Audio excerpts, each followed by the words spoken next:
Desk jobs. Truly the American dream. Commute 45 minutes from your suburban home in traffic until you get to work at 8:56. Well, you'll send a few pointless emails and then you go to lunch, and then when you get back from lunch, you have a pointless meeting about those pointless emails. Talk to a couple people you don't like, deal with your dickhead boss, and then commute 45 minutes back home where you get to finally relax with your family until your boss emails you to get back to work because you're on salary and there's no such thing as a work-life balance anymore. Now,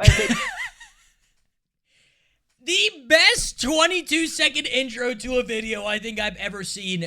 Totally spot on. Full-time internet guy, I know what you're thinking. Tucker, shut up. But let me tell you, before I was doing this, I was doing that. And that, I know a lot about that. And I mean, they're not the toughest jobs out there. It's not roofing in July. But there really is nothing more soul-crushing than working at a place that thinks a charitable reward for... It is, man. I think the thing about working in an office is the fact that you feel like you almost lose control of your life. Like any warehouse job, any construction job, or anything that I've ever worked where you're not on salary, but you make like a true 9-to-5, clock in, clock out. Those are the jobs that at the end of the day truly make you feel like you're in control of your life, because you understand that you can move on. You understand that there really is room to grow or go somewhere else. When you're stuck in an office and and I think the biggest reason for this is because when people get an office job, especially today, number one, it's so hard to get an office job. Number two, when you get the job, you realize how long it actually takes, all the paperwork, everything, how long it takes you to push through the process, how many interviews you have to do, all of this different crap that you have to do to get the job. And then, yeah, you feel like you kind of lose control a little bit, and you have to sacrifice that for the hours and the pay, because it's like, if I don't have this job, it'll take me another 6 months to a year to get a job. And that's applying job after job after job. I'm serious. It's a huge problem now. Paid overtime as a pizza, and I'm not saying that's every company, but the majority of them, yes. It sucks.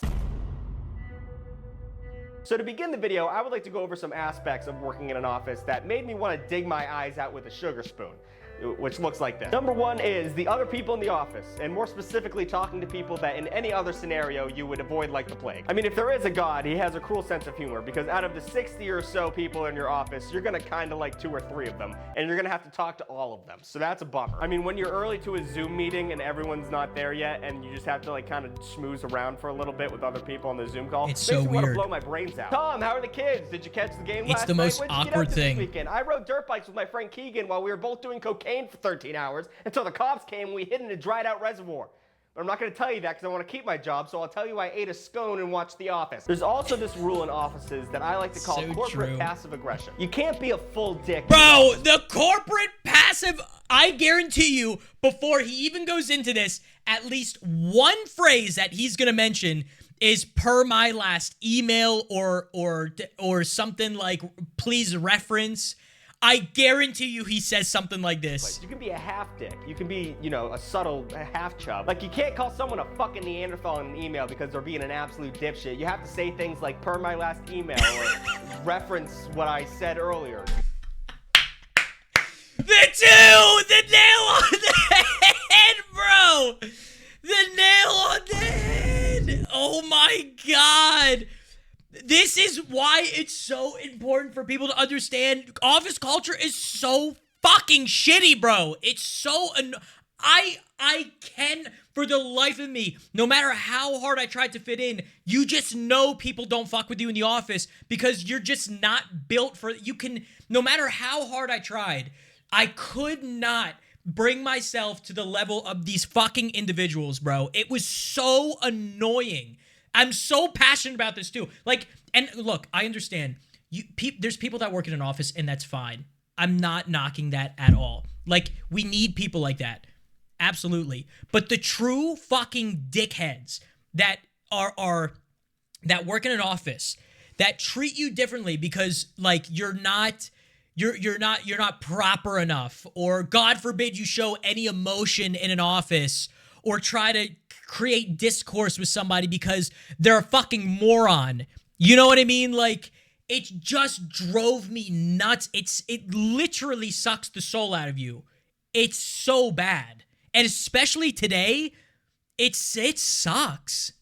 morons. Oh, and the BS that comes with eating lunch in a corporate environment, it's insane. I mean, some jobs will give you the full hour, and a lot of jobs are legally required to, but they'll pull some strings and make sure you feel uncomfortable the whole time you take your break. I mean, they say you get an hour for lunch, but what they really mean is you get 20 minutes to go get that lunch, and then for the next 40 minutes, they're gonna text you every 5 to figure out where the hell you are. We prefer it if you would eat your lunch at your desk, so you can, you know, be there for any emergencies that arise. You know, because you're a consultant, and you know all those crazy consulting emergencies we see on the news every night. And one of the worst parts of working in a corporate office is knowing that your job is useless and you're practically doing nothing. I mean, some of you in the comments are gonna be like, well, actually, I do medicine to Dubai, or I don't give a shit. Most of these jobs. When I got hired for my job, I went through, I think, 2 months of an interview process to get hired at the bare minimum, and within 2 weeks, nobody knew what the fuck I was there for.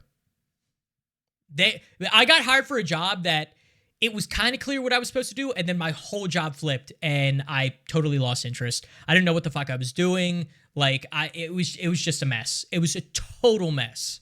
And it was at pandemic time, too, which makes it even way more fun, right? Stupid. I mean, let's be honest, most of these jobs can be done in 2 days, 3 days max every week, and the rest of the time you're just trying to figure out how to make it look like you're doing work. You have to pretend to be doing work, because if they find out you're done, they're gonna give you more work and you're still not gonna get more pay. But maybe the worst part of it all is knowing that this is your life now. You look around the office, you see a bunch of people that used to be your age and are now their age, and they've been here for a while, and you probably will be too. You'll have managers and supervisors approach you and say, hey, keep up the good work and you'll get my job soon enough. And that scares you deeply. You look around and it's just folks like you, future versions of you, just trying to scrape by and get a quick buck so they can get a vacation every 4 years and escape this hellhole. There is no end, is there? God, it just keeps going. There's no way out. Oh my God. It is. It's like almost PTSD that when I'm listening to this guy, because he's just so spot on with it. It's a capitalism trap that snatches souls, and it's impossible. So, instead of letting the unending chasm of mediocrity consume us, I've come up with a few new fun ways to, you know, juice up the work environment. So after working in an office for 2 to 3... Bro, how you doing today? Oh, you know, just living the dream. You know somebody hates their job when they say that. You know, just living the dream, bro. You'll come to realize that everyone's main dream is to get fired for something that's not their fault. That way you'll be able to, 1, collect unemployment while you look for a better job, and 2, you can sue them if it's bad enough, and then you get even more money from a place you hate. So I have devised some tips and tricks on how to get to your dream goal of being fired without doing technically anything that wrong. Number 1, if you work at a place that demands you wear a tie, I have devised a perfect plan in order to make people worried about your mental state. All you have to do is go on one of those websites that allows you to personalize clothing with pictures. Probably Etsy is where you're gonna go. Then you gotta find a tie you can personalize, and then put a photo of a child on there. Is this an ad right now? Is he adding us? Is he like sly adding us? And make sure it's not your kid. And then when someone stops you in the office and asks, oh, is that your kid? Respond confidently, I don't have any kids. And get right back to typing. The elevator is also a great place to make people uncomfortable without, you know, really doing anything that bad. Social law states that anytime someone comes onto an elevator, we all just ignore that one person so that we can go on with our day. Not you, though. That's not your job. New game plan, greet every single person that enters the elevator as if you were hired to do so. Give them a good morning, good afternoon, and good night, because they're gonna hate that more than you can possibly imagine. Or perhaps excitedly call out every... I'm not gonna lie, that's a solid plan. I don't know how long it took him to come up with that, but that is a solid plan. Time you pass a floor on the elevator as if it's some kind of reverse New Year's Eve. 15, 16, 17, come on everybody, 18! Also, most people agree that you should face forward in an elevator, not you. You're gonna be Blair Witching it in the corner. God, I love working at this establishment. And my final tip is to just turn off the office lights whenever you can. It's easy to do. No one's really guarding them, and, you know, it's open for the public. Plus, you can say, like, you have migraines or, you know, stimulation issues, and then when they fire you for doing that, that's the big money, baby. That medical issues? Oh, baby, you're gonna get that payday. Now go, my pretties, go. Rip off the shackles of button-up oppression that plagues this unholy land. Now that I've talked about all the things that I want you to do in an office, let's talk about all the things that people do in offices that make me so mad I can't breathe. People who type loudly. This is the chewing loudly of the corporate... Yeah, the reason why people type loudly is because they want you to know just how busy they are. whenever you encounter somebody like this in the office, do not let anybody try to convince you otherwise. Well, no, that's just how they just have heavy hands. No, they don't. They want you to understand just how busy they are. So that when you go and ask them a question and did you not hear the typing? Do you not hear me going away on the keyboard? Yeah. No, that's my day today. I barely heard you typing today. That's what they are waiting to say when they bottle up all of that anger, that how much they hate their job. That's what they're doing. World. I mean, what are you doing? Do you think if you type louder, people think you're working harder? It's not a piano. Type like a human. I mean, are your fingers heavier than the normal person? Is there a medical condition that would make your bone fingers heavier? Is that a thing? Okay, there is, but if you had that, you would not be typing. So you shut up. Or the way too positive attitude. Now, this truly is an act of war. I mean, hey man, listen, if you want to pretend that this office is your happy place in front of the boss, to go ahead, brown that nose up as much as you can. But once you waltz over to my cubicle, it's time to be a human again, all right? You can leave that happy-go-lucky shit at the lack of a door. And in the same vein, people who work too hard, stop trying so much. Jesus Christ, they got rid of the corporate ladder in the 80s. You're not gonna climb. Showing up early, leaving late. We had a manager like this. So happy-go-lucky. And we would go in meetings. Me and a couple of the salespeople. We would go in meetings and just like just be like, what the fuck? Like I was so happy. You're making everyone else look bad, dude. I suggest you use the third worst rule. You go into the office, you take some inventory, you find the worst and second worst people in that office. And then you mold your work schedule around being a little bit better than the second worst person in the office. That way, when they start laying people off, they're gonna fire the first one, obviously, and then you have a little leeway between the second one, and if they fire you at the same time, they were just doing layoffs anyway, it's not that big of a deal. And my biggest pet peeve was probably people trying to hang out with me after work. And I know that makes me seem like an asshole, but you know, once I say no, take the hint, bud. It just kind of feels like extended office hours. I don't want to go get a margarita with you. I'd rather go home and play video games with people I genuinely enjoy. Yeah. That's nothing against you. It kind of is, but you know, I've said it before, but in an office, there's like 1 out of 100 people are actually... Oh, I agree with this, but there are some people that you will come across in the office where if you need to establish that vibe early on where it's like, okay, if we go out and get fucked up, right? Or like, if we go out and we're having a good time, or, you know, I have you over for drinks, or like, there has to be that established, are you going to fucking rat on me or tell me are you going to tell this to anybody else?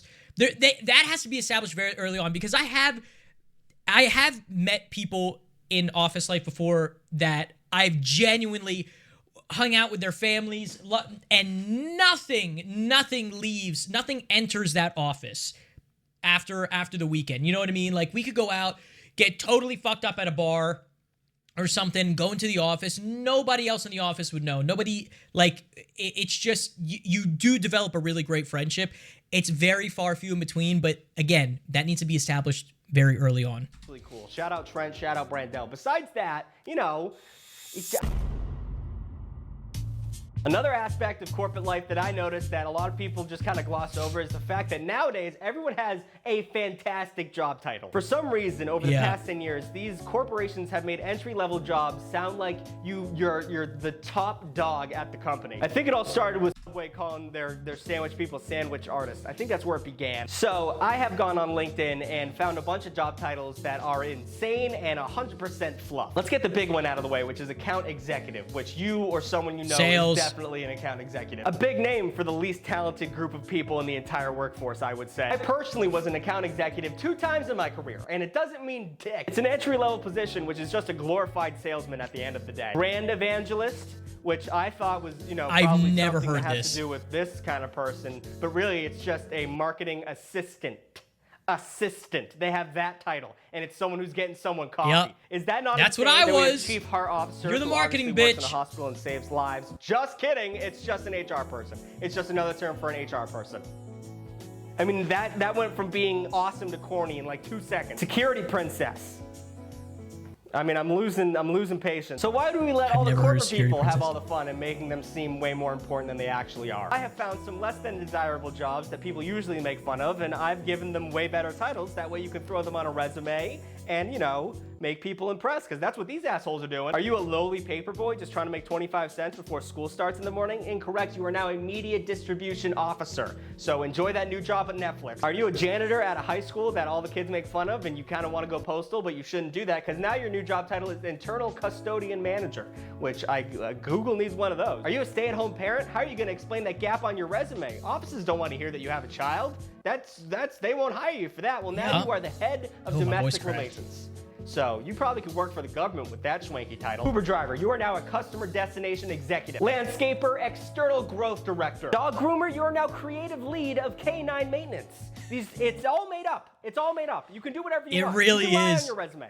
It's the corporate world is a nightmare. So go ahead, work in an office. I'm not gonna blame you. I mean, it's like the best case scenario right now in America. I mean, pay is decent, the benefits are there, and you probably went to school to do whatever you're doing. But when the revolution comes, and it's gonna come, are we gonna need spreadsheet analysts or are we gonna need farmers and welders? Keep that in mind. I mean, I'm an internet clown, so I don't even know what the fuck I'm talking about. So thanks for watching. Like, comment, and subscribe. Unless you're an account I think the biggest lesson here is don't do what everybody else is telling you to do. Do what you actually want to do. Don't go for the office job. You want to be a farmer, want to be a welder, do that. You will be more fulfilled, you will be happier. I promise you, even if the money is less or whatever, you will be much happier. You will find more fulfillment in life and you will continue being an actual human being instead of a corporate Scrooge.